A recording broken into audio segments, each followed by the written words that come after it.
The year is 1 BC. Deep in the marshlands and thick forests along the lower Rhine, a loose confederation of fiercely independent tribes forged their identity in the fires of relentless conflict.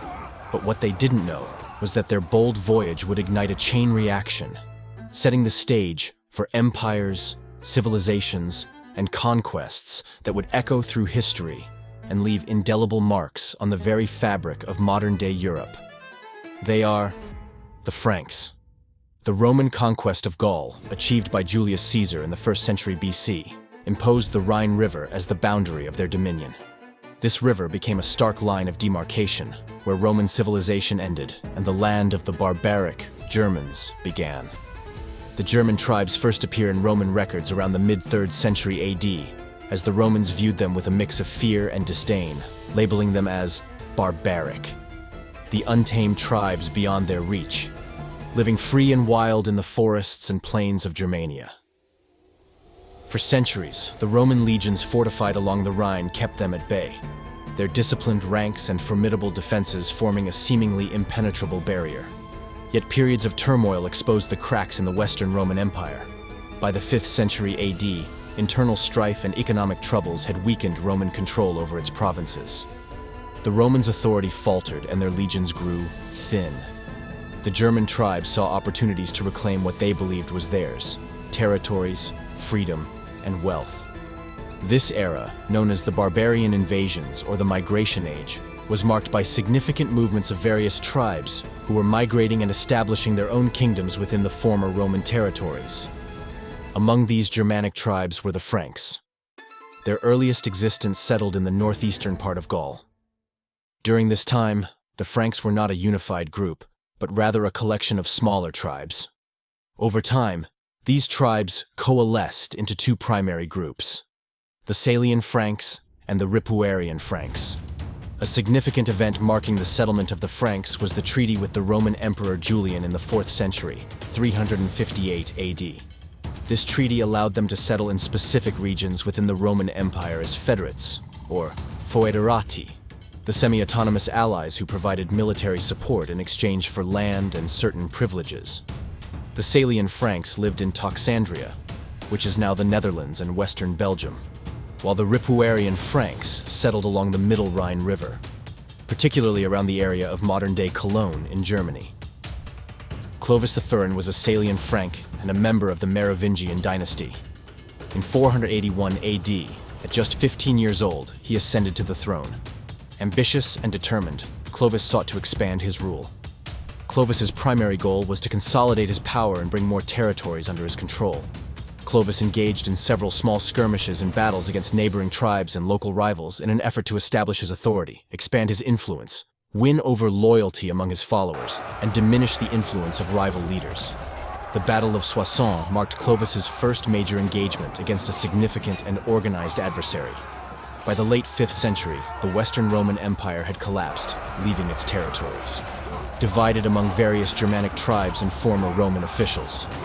Northern Gaul remained one of the last regions under Roman control, ruled by Syagrius, the son of Aegidius, a former Roman magister militum, master of soldiers, in Gaul. The domain of Soissons was a vital stronghold in northern Gaul, representing the last remnant of Roman power. Its strategic and wealthy position made it a valuable addition to Clovis's growing kingdom. Conquering Soissons would enhance Clovis's prestige and establish him as a dominant ruler in Gaul. In 486 AD, the Franks, led by Clovis, utilized their superior numbers and aggressive tactics to overwhelm Syagrius's forces. The exact details of the battle maneuvers are not well documented, but it is known that Clovis's forces decisively defeated Syagrius's troops. Following the defeat, Syagrius fled to the Visigoths, seeking refuge with King Alaric II.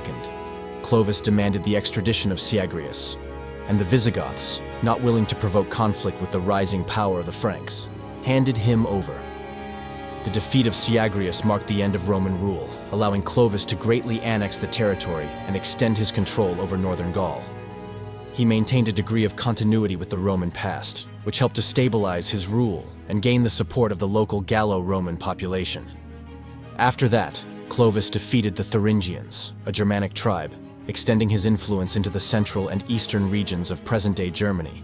thereby adding these territories to the Frankish realm. Around 493 AD, Clovis married Clotilde, the princess of a powerful Germanic tribe, the Burgundians. This marriage was a strategic alliance that helped to secure his southern borders and gain an important ally. Clovis aimed to consolidate and expand his power, leading to conflicts with neighboring Frankish tribes and other Germanic groups, including the Alemanni. The Alemanni, a confederation of Germanic tribes primarily located in present-day southwestern Germany and northeastern France, were known for their frequent raids, posing a significant threat to the stability of Frankish territories. The Alemanni invaded Frankish territory in 496, at a critical frontier between the Franks and the Alemanni around Tolbiac, modern-day Zülpich, Germany. Renowned for their warrior culture, they fiercely resisted the Frankish forces. In the heat of battle, Clovis found himself in a dire situation. According to the chronicler Gregory of Tours, Clovis prayed to the Christian God, vowing to convert to Christianity if he won. This prayer was seen as a turning point, inspiring the Frankish forces to fight with renewed vigor. The Franks easily subjugated half of the Alemanni lands. True to his vow, Clovis converted to Christianity after the Battle of Tolbiac, aligning the Franks with the Roman Catholic Church. He was baptized by Saint Remigius, the Bishop of Reims, in a significant ceremony, along with 3,000 of his warriors. This conversion was crucial in garnering support from the Gallo-Roman population and the papacy, strengthening Clovis's authority and helping to unify his subjects under a common religion. Clovis I targeted Burgundy and Aquitaine in the southern Gaul, exploiting religious differences between himself, who had recently converted to Orthodox Christianity, and the Arian Christian. He framed his campaigns as a crusade to unify Gaul under Roman Catholicism. With a formidable army and alliances with neighboring tribes, Clovis marched south from Paris, engaging King Gundobad's Burgundians at the Battle of Dijon in 500, and defeating King Alaric II's Visigoths at the Battle of Vouillé in 507. While the win at Dijon secured strategic gains and a peace treaty with Burgundy, Vouillé's victory shattered Visigothic power, annexing Aquitaine and all of southern Gaul, including Bordeaux and Toulouse, nearly halving Visigothic territories and establishing Frankish dominance in the region. Following his conversion, Clovis I unified various Frankish tribes, including the Salian and Ripuarian Franks, and created a centralized kingdom, establishing Paris as the capital and expanding its territory significantly. Clovis enacted administrative reforms, wrote a code of laws, and allied with the Catholic Church by accepting Christianity under the Catholic Rite, opposing the Arianism prevalent among other Germanic tribes. These moves were pivotal, creating a unified identity that blended cultural and religious elements, not only solidified his power, but also established a foundation for the cultural and political unity that would become characteristic of European nations. However, after Clovis's death in 511, the Frankish kingdom was divided among his four sons, Theuderic I, Clodomir, Childebert I, and Clotaire I. This division, based on the Frankish practice of partible inheritance, led to the formation of four sub-kingdoms: Austrasia, Neustria, Burgundy, and Aquitaine, resulting in fragmentation and weakened unity. Over time, internal conflicts and power struggles among the Merovingian kings further eroded central authority. As the Merovingian kings became less effective, real power shifted to the mayors of the palace, the chief administrative officers who eventually acted as de facto rulers. Pepin of Herstal emerged as a powerful mayor of the palace in 680, belonging to the influential Arnulfing family of Austrasia. His victory at the Battle of Tertry in 687 ended the rivalry between Austrasia and Neustria, bringing these territories under Pepin's control. Through military strength, strategic marriages, and alliances, Pepin consolidated power over Neustria and Burgundy, making him the most powerful figure in the Frankish kingdom. Pepin brought stability to the fragmented kingdom, maintaining nominal Merovingian rule while consolidating his own power. This set the stage for further unification under his descendants, notably Charles Martel and Pepin the Short. Charles Martel, Pepin's illegitimate son, continued the work of unification and expansion, defending the kingdom from external threats. Charles, known as Martel or the Hammer for his unyielding nature, began his rise to power in 715 AD. In the Battle of Amblève in 716 and the Battle of Vincy in 717, Charles crushed the opposition of his internal rivals, securing his position as the de facto ruler of the Franks. In 719, he decisively defeated the Neustrians, a powerful Frankish faction in the northwest, at the Battle of Soissons. This victory brought the recalcitrant Neustrians under his control and reinforced the unity of the Frankish kingdom. However, Charles Martel's most renowned and pivotal moment came in 732 AD at the Battle of Tours. Christianity was deeply ingrained in the Frankish kingdom, serving as both a unifying force and a symbol of cultural identity. As the Umayyad Caliphate spearheaded large-scale Muslim incursions into Frankish areas in an attempt to expand its influence into Western Europe, Charles Martel launched a battle near Tours, France. With a defensive advantage on higher ground and using dense woods to neutralize Umayyad cavalry, the Franks successfully repelled multiple attacks over several days.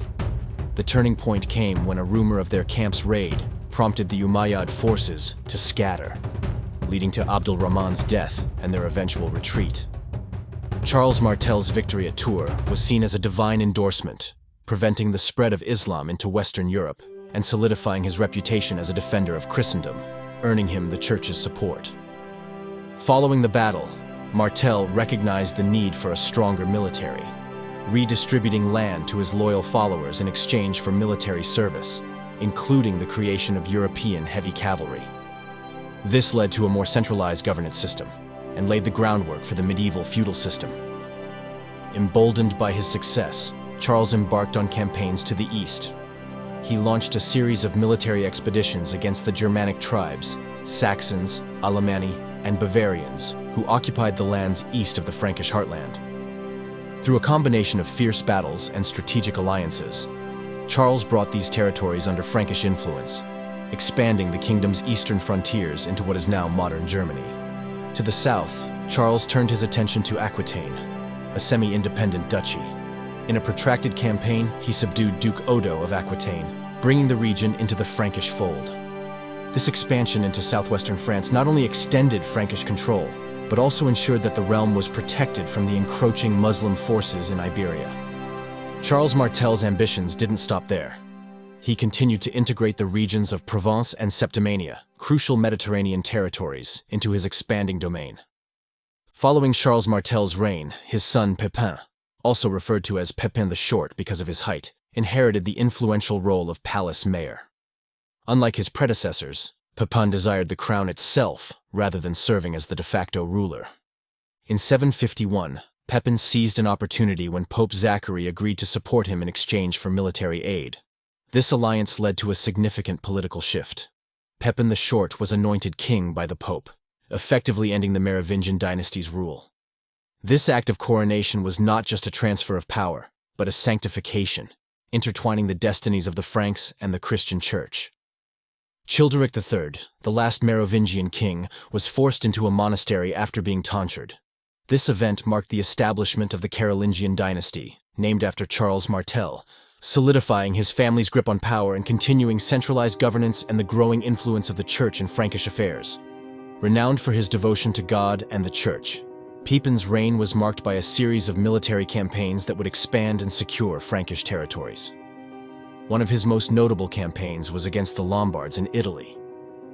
The Lombards had been a persistent threat to the Papal States, and Pope Stephen II, seeking protection, turned to Pepin. In 755, Pepin responded to the Lombards' encroachment on papal authority in Italy by leading a formidable Frankish army across the Alps. His well-organized campaign culminated in the capture of Pavia, the Lombard capital, compelling the Lombards to temporarily halt their hostilities against the Pope. The following year, in 756, the Lombards once again besieged Rome, prompting Pepin to swiftly intervene. Leading another expedition into Italy, Pepin engaged the Lombard forces near Rome and achieved a resounding victory. His triumph forced King Aistulf of the Lombards to negotiate terms, which went down in history as the donation of Pepin. This historic agreement saw Aistulf concede key territories to the papacy, effectively establishing the Papal States and significantly enhancing the temporal authority of the Pope. From 752 to 759, Pepin waged a successful campaign to reclaim Septimania from Muslim control, expanding Frankish lands and securing the southern borders. This pushed the Umayyad forces back into the Iberian Peninsula. Meanwhile, Pepin targeted the semi-independent Duchy of Aquitaine, which had been problematic for Frankish kings. From 760 to 768, he used military might and diplomacy to bring Aquitaine under his control. By the end of his reign, Aquitaine was fully integrated into the Frankish kingdom, ensuring a unified realm from the Pyrenees to the Rhine. After Pepin the Short's death in 768, his son Charlemagne continued the campaign against Aquitaine. Charlemagne employed a strategy of promising land and wealth to part of the rebellious Aquitanian nobility, which helped secure their loyalty. This approach facilitated the successful conquest of Aquitaine and the annexation of Gascony into the Frankish kingdom. Charlemagne's policy of rewarding loyalty and punishing rebellion contributed to the stable integration of these regions. Charlemagne inherited a kingdom that was already formidable but fragmented. With the strongest army in Western Europe, he had grander visions. Charlemagne's reign further exemplified the desire for expansion and unity, was characterized by relentless military campaigns that dramatically expanded the Frankish territories. Charlemagne's first major campaign was against the Lombards in northern Italy. In 773, Pope Adrian I appealed to him for help against the Lombard king Desiderius, who threatened Rome. Charlemagne led his forces across the Alps in a decisive winter campaign. By 774, he had captured Pavia, the Lombard capital, and deposed Desiderius. Charlemagne took the title King of the Lombards, securing northern Italy and strengthening his alliance with the papacy. This victory not only expanded Frankish territory, but also bolstered Charlemagne's prestige as a protector of the church. One of Charlemagne's most enduring and grueling military endeavors was the long series of campaigns against the Saxons. The Saxons were a fierce pagan people residing to the northeast of the Frankish kingdom. Charlemagne's goal was not only to subjugate them, but also to convert them to Christianity. These wars spanned over 3 decades, characterized by brutal battles and harsh reprisals against Saxon revolts, such as destroying the built forts, burning churches, executing priests, and mass refusing baptism. By 804, the Saxons were finally subdued, their lands fully integrated into the Frankish Empire, and their people converted to Christianity. This expansion extended Frankish control into northern Germany and solidified the empire's northeastern frontier. In 788, Charlemagne shifted his focus to Bavaria, ruled by Duke Tassilo III. Accusing Tassilo of conspiring with the Lombards and the Avars, Charlemagne deposed him and annexed Bavaria. This move not only expanded the empire's territory, but also eliminated a potential internal threat, further centralizing Charlemagne's power. To the southwest, Charlemagne sought to create a buffer zone against the Muslim forces in the Iberian Peninsula. His first attempt in 778 ended in disaster at the Battle of Roncesvalles Pass, where his rearguard was ambushed by Basque forces. However, Charlemagne persisted, and by 801, his forces had captured Barcelona, establishing the Spanish March. This series of fortified territories along the Pyrenees secured the empire's southwestern frontier and pushed the Muslim threat further south. Charlemagne's campaigns against the Avars, a nomadic people in Central Europe, were another significant military achievement. From 791 to 796, he launched systematic campaigns to dismantle the Avar power structure. By 796, the Avars were decisively defeated, their vast treasury seized, and their lands incorporated into the Frankish Empire. This victory secured the empire's eastern borders and brought immense wealth to the Frankish realm. His campaigns extended Frankish territory across much of Western Europe, and his coronation as emperor by the Pope symbolized the fusion of Roman, Christian, and Germanic traditions. The establishment of the Carolingian Empire provided a model for the later Holy Roman Empire and influenced the political landscape of Europe for centuries. Charlemagne's military successes and expansionist policies culminated in a significant political and religious milestone. His campaigns extended Frankish territory across much of Western Europe, and on Christmas Day in 800, while attending Mass in Rome, Pope Leo III unexpectedly crowned Charlemagne Emperor of the Romans. This coronation marked the revival of the Western Roman Empire and solidified Charlemagne's role as the protector of Christendom. It also symbolized the fusion of Roman, Christian, and Germanic traditions. The establishment of the Carolingian Empire provided a model for the later Holy Roman Empire and influenced the political landscape of Europe for centuries. While battles and conquests were pivotal in shaping the Frankish Empire, Charlemagne also focused on cultural and educational reforms. His court in Aachen became the center of the Carolingian Renaissance, attracting scholars from across Europe. He promoted learning and literacy, leading to the development of the Carolingian minuscule script, which facilitated the preservation of classical texts. Architectural achievements, such as the Palatine Chapel in Aachen, symbolized the fusion of Roman, Christian, and Germanic influences. By the end of Charlemagne's reign in 814, the Frankish Empire had transformed into a vast and powerful entity, encompassing much of Western and Central Europe. Upon the death of Charlemagne in 814 AD, his vast empire was inherited by his son, Louis the Pious. Louis faced the immense task of maintaining the unity and stability of an empire that spanned much of Western Europe. Initially, Louis sought to keep his father's legacy intact, but his reign soon became embroiled in conflict and rebellion. In 817, Louis issued the Ordinatio Imperii, an attempt to establish an orderly succession by dividing the empire among his three sons, Lothair, Pepin, and Louis the German. However, this division sowed the seeds of discord. When Louis the Pious remarried and had another son, Charles the Bald, he revised the division to include his youngest son, further straining relations among his heirs. The first major conflict erupted in 830 when Louis the Pious's elder sons rebelled against their father, seeking to gain greater control over their respective territories. This internal strife culminated in the Battle of Loon and the subsequent imprisonment of Louis the Pious. Though he was later restored to the throne, the empire was weakened by the ongoing civil war. The struggles for power intensified following the death of Louis the Pious in 840. His sons, now entrenched in their territories, resumed hostilities in a bid to expand their dominions.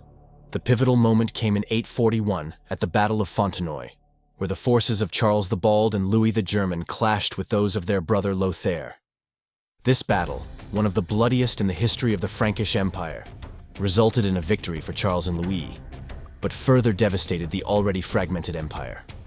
Following the Battle of Fontenoy, the brothers realized that continued warfare would only further erode their power and the stability of their realms. Negotiations ensued, leading to the historic Treaty of Verdun in 843. This treaty effectively ended the era of a unified Frankish empire by dividing it into three separate kingdoms: West Francia under Charles the Bald, East Francia under Louis the German, and Middle Francia under Lothair. The Treaty of Verdun marked a turning point in European history. The once cohesive Frankish Empire was now fragmented into distinct political entities, each evolving into the nations we recognize today as France, Germany, and Italy. This division set the stage for the feudal age, characterized by regional powers and shifting alliances. As we conclude our exploration of the Franks, it becomes clear that their legacy is not just a series of battles and conquests, but a profound narrative of a fragmented group of tribes' inevitable drive for unity and territorial expansion. Interestingly, the term Franks evolved from meaning the fierce or the brave to the free, a shift reflecting their values and aspirations. This transformation is mirrored in modern European values of freedom, unity, and resilience. Their pursuit of territorial expansion was about creating a sustainable civilization, deeply embedding their influence in European history. Their pursuit of unity and territorial expansion was not merely about conquest, but about creating a sustainable and cohesive civilization. This legacy is evident in the political, cultural, and social structures that emerged in Europe, many of which continue to influence the modern world. The story of the Franks is a testament to the transformative power of unity, ambition, and strategic vision. Their actions did not just change their immediate world, they set in motion the development of a continent. Which of these battles do you think had the most significant impact on shaping modern Europe? Share your thoughts in the comments below. See you in the next battle video. Leave a comment on the battle that you want us to go in depth on. Please do hit that thumbs up button below. Don't forget to subscribe, and thank you for watching.